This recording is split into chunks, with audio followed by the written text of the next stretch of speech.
Alright, so I'm going to do another example. Again, we're going to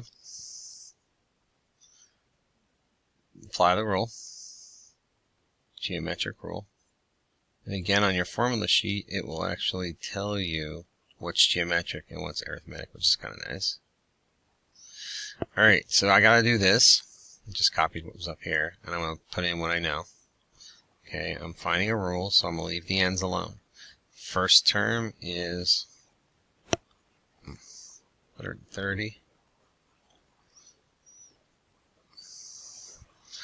And then I don't know R yet, so I'll go figure out that in a second.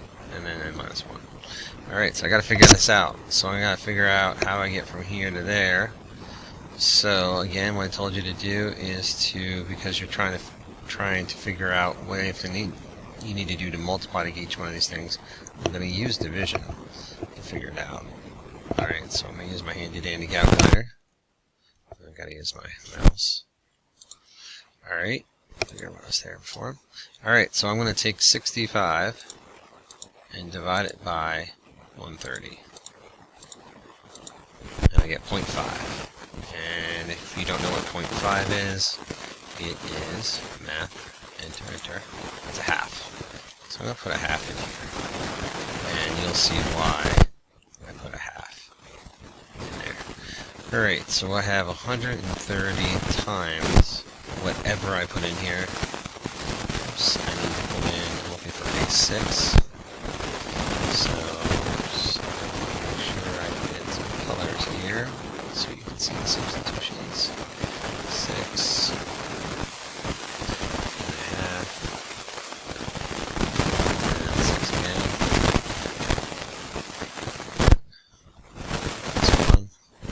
Alright, so 130 times. Now, with fractions it's easy. Oops, I forgot to say this. Oh, this is 5. Is that you can apply that 5 to the top and the bottom. So 1 to any power is still 1. And 1 or 2 to the 5th power, put in your calculator.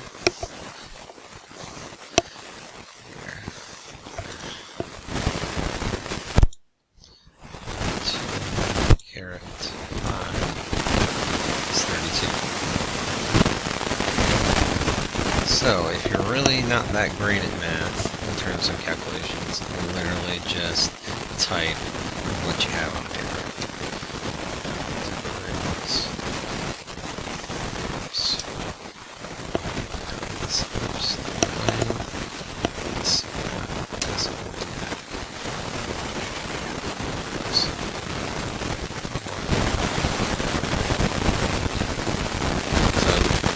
Which I have written here, and enter, shebang, the answer. So, the answer to this is 4.065. So you're going to find that a lot of these problems that you do are going to have weird answers. Don't be nervous. Just, just write what you get.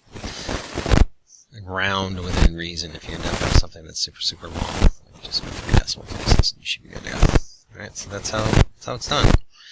And like I said, very similar to the way that you did the arithmetic sequences. Same idea. You take the rule, you apply what you know, and then once you have all the missing pieces, then you find the term that they ask you to find. So it's exactly the way you were doing arithmetic sequences. You're just doing geometric now.